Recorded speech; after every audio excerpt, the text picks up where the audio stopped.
DeepCool MATREXX 40 Micro ATX Gaming Computer Tire Case. This is the case I'm going to be taking out of the box and going down through the specs, see if it's right for your next gaming computer build here in 2022. At the end of the video, I will give you my first impressions of the case and what I think about it. There's timestamps in the description below. If there's a certain point you'd like to jump to, you're more than welcome to do so. Some other links down there that may interest you. Don't forget to do all that fun YouTube stuff on your way down that description box. Without wasting all your time, let's take this thing out of the box and see what it offers you. Alright, here we go. We're going to be taking it out of the box here, running down through the specs as we do so. We do have the DeepCool MATREXX 40 Micro ATX case. Now let's flip it down here. We'll cut the tape on it here.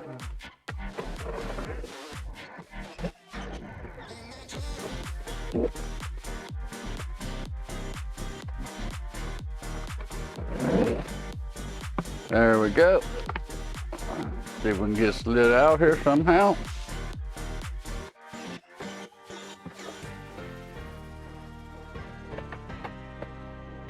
There we go, got it slid out.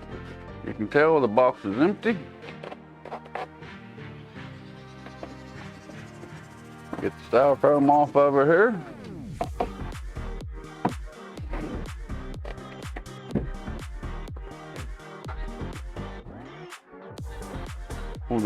Pull the nice pretty little baggie off of it.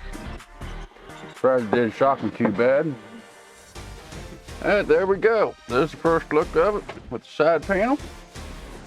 It does have a little bit of a tint side panel to it. It is tempered glass, but it does have a bit of a tint to it. Me personally, I'd rather have the side glasses that is completely see-through. Some people like the tint, some people don't. I'm just one of the ones that would prefer to have a clear glass instead of a tinted glass. Your opinion may vary on that. Let's start out here with the front of the case. It does have a little bit of a different design to it. You'll be able to put your fingers underneath of it here and pop it off. It does have plastic clips that holds it into the holes in the case. It does have a filter here in the front. Looks like you'd have to remove, don't look like it's removable. So you'll have to remove the whole front panel to clean the dust out of it from time to time. But that's all right, because it does come off fairly easy. It ain't tethered by the front port I/O, which is pretty nice. It does have a bit of a different design to it there. And by looking through it, it looks like it should be all right for airflow. Maybe a little restrictive, but once we get the system built in it, in the upcoming video, we'll get some temperature tests and stuff done with it. Yeah, but not too bad for the price point, I guess. By looking at the main front of the case here, it's actually pretty flimsy actually. Yeah, of course, case in this price point, I don't expect too much out of it, I guess. I shouldn't anyways, which I will get into that in a little bit. But it looks like the front of it here will support 3 120mm fans or 2 140mm fans. It says the front of it will support up to a 280mm radiator if you're looking to do an all-in-one or liquid cooling build in this case. But I'm hoping if you was going to be doing liquid cooling, you would pick a little bit higher end case than this for liquid cooling. Looks like we do have a few slots here. I don't think you're gonna have enough room to put your fans on the outside. Your fans will have to go on the inside of the case. I'm not too sure on what them slits right there is going to be for. Flipping it down, looking at the top of the case here, you do have an included dust filter. Of course, your top is mainly going to be exhaust, but if you're anything like me and you got a cat, my cat likes to sleep on top of my computer, so them dust filters come in handy to help keep the hair and the dirt and whatnot from going down inside the computer when it's turned off. It is magnetic. It holds pretty good. I don't know if you can see on the video, but it looks like it let quite a bit of air go through it. Guys, as far as your front panel goes, you got a USB 3.0, you got a USB 2.0. You have a multi-jack here for your headphones and microphone input for front port audio. We have a power button, and we do have a reset button. I'd rather see 2 USB 3 than a USB 3 and a USB 0.2, but that's what the case manufacturer decided to go with on this case. As far as your exhaust up here goes, you can go with 2 140s or 2 120 fans, whichever one you prefer to use in it. Or they say you can also put a 280mm radiator on top for your AIOs. I don't know if you can see through there or not, but it does have design to it. And this looks like it should be pretty good for airflow, not too bad. Maybe all right, especially with the case in this caliber, you know, you ain't gonna have a whole lot of high-end components in it, most likely. So this should be all right. All right, guys, we're going to take a look at the bottom here. There's your slits for where your 3.5-inch drive cage will slide into, depending on which area you want to put it in. Looks like there's 2 different spots for it there. Do have plastic feet. They do look like they're removable with just one little screw there right there in the middle, but there's no padding on them. If you move it around on your desk a lot or whatnot, it may actually scrape up your desk.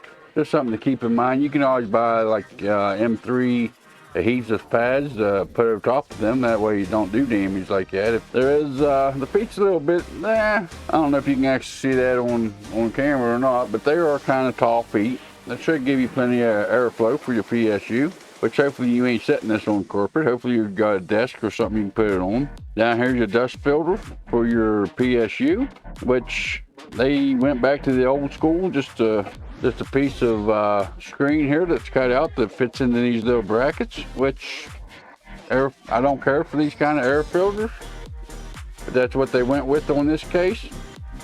Just slide back into the brackets and pinch it up and put it back in, which I don't care. I'd rather have one with a plastic frame that slides in, but I guess they had to cut corners on the case someplace. That's definitely a little bit of a job to get them kind of filters put back in. But that's about it for the case. There ain't a whole lot to talk about down here. Okay, as far as the main component here, we've got 2 captive thumb screws here that holds on this side panel. Your tempered glass panel comes off. By looking at it, you got a little piece of metal here in the front that's glued to the glass that holds it into the front. And you got a piece of metal back here for your thumb screws and your handle, which is pretty typical. You do have a little black border that goes around the middle of the glass that will cover up the frame. That way you don't see all the screw holes in your frame, which is pretty nice. And like I mentioned earlier, it does have a little bit of a tint to it, but it ain't a real dark tint, so it shouldn't be too bad. Should let your ARGB and RGB shine through pretty good. It'll probably be a little bit lighter once you take the film off of it as well. That film adds a little bit of a darkness to it. But I think you can see through it and see how dark that tint actually is on it. Okay, looking on let's go ahead and pull this back panel off. That way you guys get a little bit better view before we go through what it offers you in the front. The back panel's got the same captive thumb screws on it. It does have a little lip here that feeds into the front of the case. As far as that back panel goes, it is a solid panel. It's pretty flimsy metal. It ain't real thick metal. But as long as you do decent cable management, and it's got any room in the back for cable management, it shouldn't be too hard to get this put back on with the cables in it. Okay, spinning around here to the front. Spacer slots down here, which by looking at them, they look like the cheaper kind that has to be broke out. They ain't replaceable. So you definitely want to line up your GPUs, see which ones you want to break out before breaking them out. Which you can always go get some from another case or order a couple from eBay or something to replace them with if you need to be. You don't have no grommets for the holes. It does look like you got plenty of holes for cutouts. I think them cutouts will be efficient for cable management. The back panel of it is a little flimsy, but once you get your motherboard and everything on there, I think it'll be all right. Looks like it's got some kind of slit right here in the front. Looks like that would be for a GPU sag bracket or something maybe. Looks like you got an SSD mount here. It looks like it would actually mount from the back instead of the front though by first looking at it. It does come with one included 120mm fan that's black. It's got the 3-pin DC fan header to it, or it can be powered by a Molex. And that's there behind the fan. And you have your I/O cut out. I can say at least all the edges is pretty rounded. You know, I don't feel like I'm gonna cut myself on any of the edges. It looks like all your standoff holes are filled in with standoffs. So whenever you put your motherboard in, you want to match them up and take out the ones that ain't necessary for your motherboard. And of course, micro ATX motherboards and ITX motherboards, even in the same form factor, have different screw layouts to a certain point. So before putting your motherboard into it, you definitely want to make sure you take out the ones that you don't need. Let's flip around to the back here, see what the back's got. Like I said, there's your 120 hole. Looks like it won't fit a 140, so you're restricted to a 120 fan in the very back of it for your exhaust. There's your cutout for your I/O on this side. Got your 4 expansion slots here, which I talked about a little bit ago. Them's the cheaper ones that you have to break out. Then you got your PSU mount down here, which there's no brackets or nothing, so you have to slide your PSU in from the side and put it in and screw it down. That's pretty well it for the back. There ain't a whole lot to talk about on the back of them. The back of your motherboard tray here, get the front umbilicals out of the way. You can put a 2.5-inch SSD here, 2.5-inch SSD here. We do have down in the basement here, we do have room for 2 3.5-inch drives. All right, guys, if you want to take this out, which I'd recommend taking this out to put your hard drives in because there ain't no drive sleds or nothing to it. You do have 2 screws here at the bottom. So let's take this cage out and take a little bit closer look at it here. Okay, guys, I took the 2 screws out. Looks like you just pull up on it or pull back on it a little bit and the cage slides out. By looking at the side of the cage, it looks like once you slide your hard drives into it, you gotta put the screws in from the side. It does also look like you can fit a 2.5-inch SSD here on top or a 2.5-inch hard drive if you have one.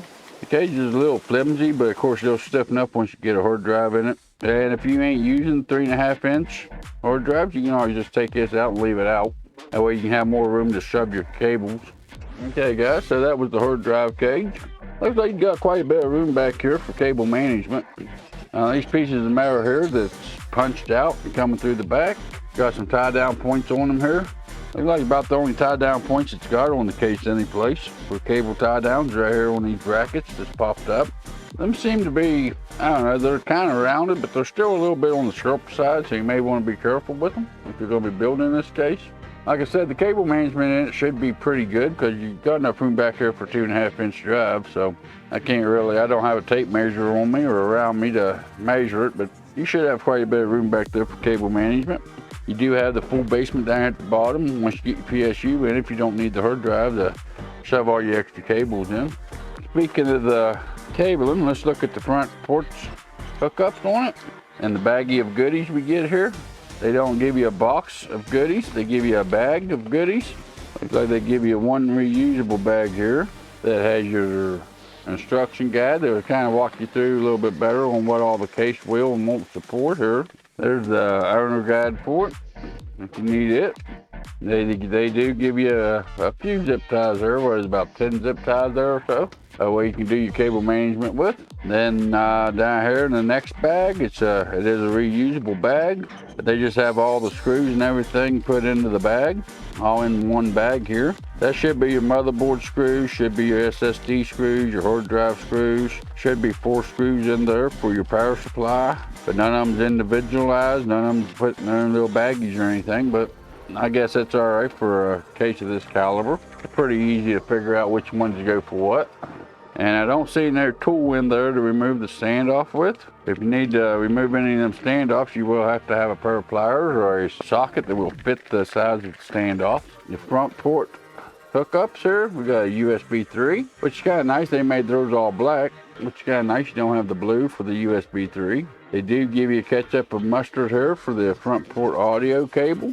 The USB 2 cable here does have the ketchup mustard or the red, black, green, and white to it. Instead of sleeving them all the way down, for some reason they didn't sleeve them all the way down. Been nice for them to have done that. Keep a little bit better looking in the case. This one here is your hard drive activity light. So if your hard drive is doing anything in the system, it should have a light up there that blinks. Then you have your reset switch. Where your reset button does actually reset your computer. And then you do have your power hookup here for your power button. That way your power button will power your PC on. All of them do hook up to your motherboard. The case overall does feel pretty sturdy. Some of the metal, like the PSU shroud here, the front where the fans hook up, the motherboard tray, back here in the back where your I/O shield and whatnot goes through, feels to be pretty flimsy metal. Also back here on the back, you do have this one screw here to put in your expansion cords, which is pretty common on cases. Loosen that screw up, you gotta slide this up to break out your expansion slots. And then once you put your graphics cord in, you have to slide this back down and tighten it back down as well, on top of tightening the 2 thumb screws goes inside of it.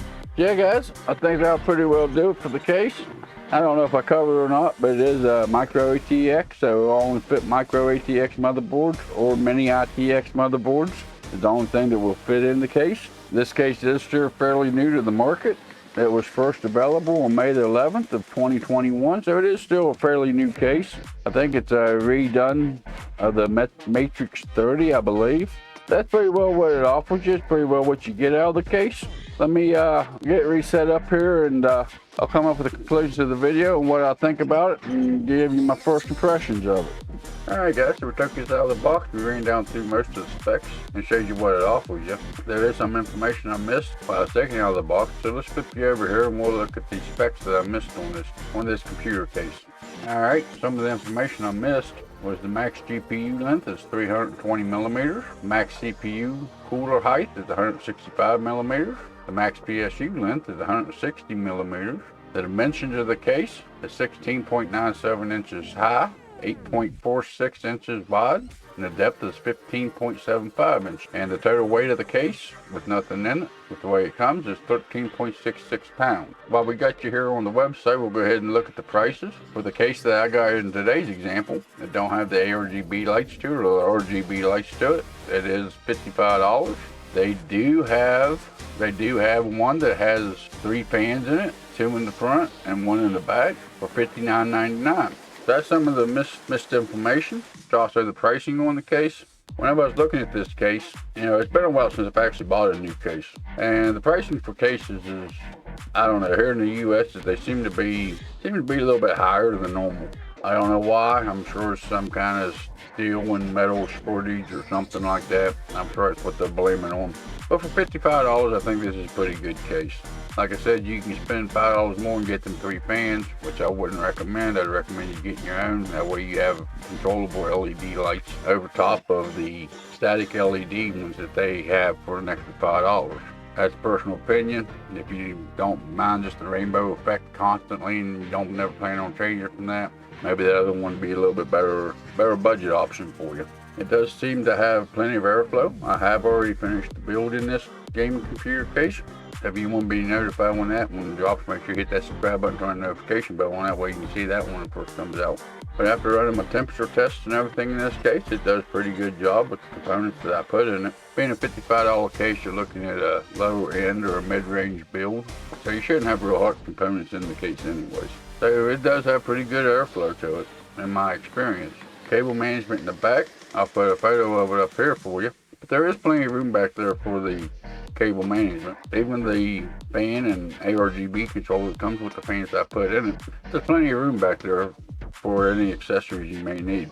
As you can tell by the photo, I did just cram a lot of the extra cables in the bottom basement, which that's why they put them bottom basements down there for you to use up. But for the price point, I think it's a pretty good case. Some of the interior metals of it is a little flimsy. Makes it a little bit hard to put the I/O shield in. But for a case at this price point with tempered glass side panel, that full basement at the bottom, I think it makes a pretty good case if you're looking to flip computers, or if you're just looking for a cheap option for a mid-range build. As I said, I wouldn't recommend doing water cooling in this, which if you put an AIO in it, I think you'd be alright. But if you're going to do a custom loop, I'm hoping you spend a little bit more money on your case than this.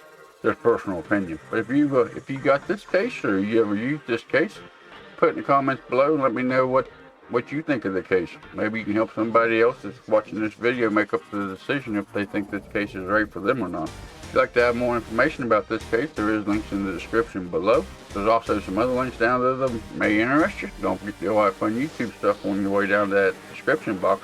You all have a good day, and I'll see you in the next video or live stream.